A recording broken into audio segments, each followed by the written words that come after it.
ನಮಸ್ಕಾರ ಸ್ನೇಹಿತರೆ. Big boss Kannada season 12 ಕೊನೆಯ ವಾರಕ್ಕೆ ನಾವು ಕಾಲಿಟ್ಟಿದ್ದೇವೆ. ಇದು ಟಾಸ್ಕ್ಗಳ ವಾರ ಅಲ್ಲ, ಇದು ಮನಸ್ಸಿನ ಆಟ, ಮಾತಿನ ಜಾಗ್ರತೆ, ಇಮೇಜಿನ ಪರೀಕ್ಷೆ.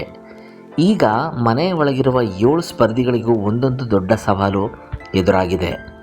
ಒಂದು ತಪ್ಪು ಮಾತು, ಒಂದು ಎಡವಟ್ಟು, ಅದು ವಿನ್ನರ್ ಟ್ರೋಫಿಯಿಂದ ದೂರ ಸರಿಸಬಹುದು. ಇಂದಿನ ಈ ವಿಡಿಯೋದಲ್ಲಿ ಅಶ್ವಿನಿರಿಂದ ಧ್ರುವಂತ್ವರೆಗೆ ಯಾರು ಏನು ಮಾಡಬೇಕು, ಯಾರು ಎಡವಿದ್ದಾರೆ, ಯಾರು ಸ್ಟ್ರಾಂಗ್ ಆಗಿದ್ದಾರೆ ಅನ್ನೋದನ್ನು ಕ್ಲಿಯರಾಗಿ ಅನಲೈಸ್ ಮಾಡ್ತೀನಿ ನೋಡಿ. ಎಡವಟ್ಟು ಬೇಡ ಅಶ್ವಿನಿಗೆ. ಮೊದಲು ಅಶ್ವಿನಿಯವರು ಕಳೆದ ವಾರ ಅವರ ಪರ್ಫಾರ್ಮೆನ್ಸ್ ನಿಜಕ್ಕೂ ಗೇಮ್ ಲೆಕ್ಕಾಚಾರವನ್ನೇ ಬದಲಾಯಿಸಿದೆ. ಇವತ್ತು ಗೇಮ್ ಗಿಲ್ಲಿ ಅಶ್ವಿನಿ ಅನ್ನೋ ಲೆವೆಲ್ಗೆ ಬಂದಿದೆ. ಅಶ್ವಿನಿ ವಿನ್ನರ್ ಅನ್ನೋ ಮಾತುಗಳು ಜೋರಾಗ್ತಿವೆ. ಆದರೆ ಇಲ್ಲಿ ಒಂದು ಎಚ್ಚರಿಕೆ ಇದೆ. ಈ ಹಂತದಲ್ಲಿ ಅಶ್ವಿನಿ ಯಾವುದೇ ಕಾರಣಕ್ಕೂ ಎಡವಟ್ಟು ಮಾಡಿಕೊಳ್ಳಬಾರದು.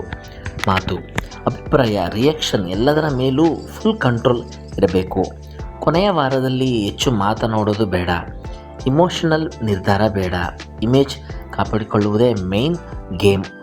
ನೆಕ್ಸ್ಟು ರಕ್ಷಿತಾ ಶೆಟ್ಟಿ. ಮೆಚುರಿಟಿ ಮುಖ್ಯ. ಇನ್ನು ರಕ್ಷಿತಾ ಕಳೆದ ವಾರ ಸ್ವಲ್ಪ ಹಿನ್ನಡೆ ಆಗಿದೆ ಅನ್ನೋದು ನಿಜ, ಆದರೆ ಅವರು ಫುಲ್ ನೆಗೆಟಿವ್ ಆಗಿಲ್ಲ. ಅವರ ಫ್ಯಾನ್ಸ್ ಬೇಸ್ ಇನ್ನೂ ಸ್ಟ್ರಾಂಗ್ ಆಗಿದೆ. ಇದೀಗ ರಕ್ಷಿತಾ ಮಾಡಬೇಕಾದದ್ದು ಏನು ಅಂದರೆ ಎಲ್ಲರ ಜೊತೆ ಬೆರೆತು ಪಾಸಿಟಿವ್ನೆಸ್ ಬಿಟ್ಟು ಮೆಚೂರ್ಡ್ ಆಟ ಆಡುವುದು. ಕೊನೆಯ ವಾರದಲ್ಲಿ ಒಬ್ಬ ಮೆಚೂರ್ಡ್ ಕಂಟೆಂಡರ್ ಆಗಿ ಕಾಣಿಸಿಕೊಂಡ್ರೆ ರಕ್ಷಿತಾಗೆ ಫೈನಲ್ವರೆಗೆ ಹೋಗೋ ಅವಕಾಶ ಪಕ್ಕ ಇದೆ. ನೆಕ್ಸ್ಟ್ ರಘು ಆಟ ಬದಲಾಯಿಸಬೇಕು. ರಘು ಬಗ್ಗೆ ಮಾತನಾಡೋದಾದರೆ ಅವರಿಗೆ ದೊಡ್ಡ ಅವಕಾಶ ಇತ್ತು, ಇನ್ನೂ ಇದೆ. ಆದರೆ ಅವರ ದೊಡ್ಡ ತಪ್ಪು ಯಾವುದು ಅಂದರೆ ಸ್ಟ್ಯಾಂಡ್ ತೆಗೆದುಕೊಳ್ಳೋದ್ರಲ್ಲಿ ಎಡವಿದ್ದಾರೆ. ನಾಮಿನೇಷನ್ ಪ್ರಕ್ರಿಯೆಯಲ್ಲಿ ತಮ್ಮನ್ನು ತಾವು ಡಿಪೆಂಡ್ ಮಾಡಿಕೊಳ್ಳಲಿಲ್ಲ. ಇದೇ ಅವರಿಗೆ ದೊಡ್ಡ ಹಿನ್ನಡೆ. ಈಗ ರಘು ಮಾಡಬೇಕಾದದ್ದು ಒಂದೇ, ಮಾತನಾಡಬೇಕು, ಕ್ಲಿಯರ್ ಸ್ಟ್ಯಾಂಡ್ ತೆಗೆದುಕೊಳ್ಳಬೇಕು.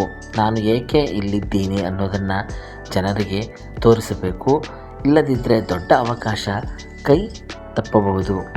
ನೆಕ್ಸ್ಟ್ ಧನುಷ್ ಅವರು ಧ್ವನಿ ಎತ್ತಬೇಕು. ಧನು ವಿಚಾರದಲ್ಲಿ ಜನರ ಅಭಿಪ್ರಾಯ ಒಂದೇ, ಗಟ್ಟಿ ಧ್ವನಿಯಲ್ಲಿ ಮಾತನಾಡಬೇಕು, ಸ್ಟ್ರೈಟ್ ಒಪಿನಿಯನ್ ಕೊಡಬೇಕು.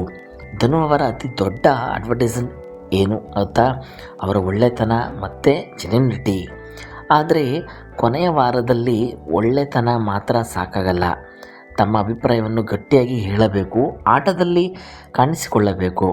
ಅಷ್ಟಾದರೆ ಧನು ಡಾರ್ಕ್ ಹೌಸ್ ಆಗಬಹುದು. ನೆಕ್ಸ್ಟ್ ಕಾವ್ಯ ಶೈವ. ದೊಡ್ಡ ಎಡವಟ್ಟು. ಕಾವ್ಯ ನಿಜಕ್ಕೂ ಇಲ್ಲಿ ದೊಡ್ಡ ಎಡವಟ್ಟು ಮಾಡಿದ್ದಾರೆ. ಕೊನೆಯ ಕ್ಷಣದಲ್ಲಿ ಗೇಮ್ ರಿವಪ್ ಮಾಡ್ತೀನಿ ಅನ್ನೋ ಮಾತು, ಇದು ಅವರ ಫ್ಯಾನ್ಸ್ಗೆ ನಿರಾಶೆ ತಂದಿದೆಯಂತೆ. ಸಹ ಸ್ಪರ್ಧಿಗಳಿಗೆ ದೊಡ್ಡ ಅಸ್ತ್ರ. ಈ ವಾರ ಕಾವ್ಯ ಏನು ಮಾಡಬೇಕು? ರಿವಪ್ ಮಾತು ಮರೆತು ಬಿಡಬೇಕು. ನಾನು ಸ್ಟ್ರಾಂಗ್ ಕಂಟೆಂಡರ್ ಅಂತ ಮತ್ತೆ ತೋರಿಸಬೇಕು.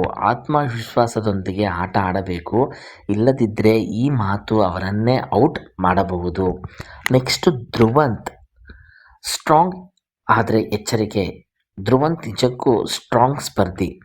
ಮನೆಯೊಳಗೆ ಅವರ ಸ್ಥಾನ ಭದ್ರ, ಆದರೆ ಸಮಸ್ಯೆ ಮನೆ ಹೊರಗೆ ಇದೆ. ಕಿಚ್ಚನ ಚಪ್ಪಾಳೆ ವಿಚಾರ, ಹೊರಗಿನ ಚರ್ಚೆಗಳು, ಇವು ವೋಟಿಂಗ್ ಮೇಲೆ ಪರಿಣಾಮ ಬೀರುವ ಸಾಧ್ಯತೆ ಇದೆ. ಇದು ಧ್ರುವಂತ್ ತಪ್ಪಲ್ಲ, ಆದರೆ ಪ್ರತಿಯೊಂದು ಹೆಜ್ಜೆಯನ್ನು ಎಚ್ಚರಿಕೆಯಿಂದ ಇಡಬೇಕು. ಯಾವುದೇ ತಪ್ಪು ಮಿಸ್ಅಂಡರ್ಸ್ಟ್ಯಾಂಡಿಂಗ್ ಆಗದಂತೆ ನೋಡಿಕೊಳ್ಳಬೇಕು. ಕೊನೆಯ ವಾರದಲ್ಲಿ ಸೈಲೆಂಟ್ ಆಗಿ ಕ್ಲೀನ್ ಗೇಮ್ ಆಡೋದೇ ಸೇಫ್. ಕೊನೆಯ ಸವಾಲು. ಒಟ್ಟಿನಲ್ಲಿ ಸ್ನೇಹಿತರೆ, ಇದು ಕೊನೆಯ ವಾರ.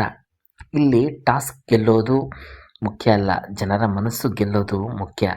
ಈ 7 ಜನರಲ್ಲಿ ಒಬ್ಬರು ಟ್ರೋಫಿ ಎತ್ತಾರೆ, ಉಳಿದವರು ಇತಿಹಾಸವಾಗ್ತಾರೆ. ನಿಮ್ಮ ಅಭಿಪ್ರಾಯವನ್ನು ತಿಳಿಸಿ.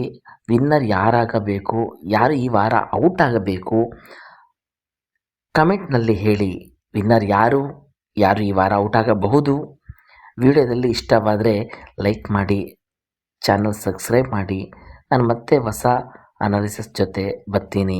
ಧನ್ಯವಾದಗಳು ಸ್ನೇಹಿತರೆ. ನಮಸ್ಕಾರ.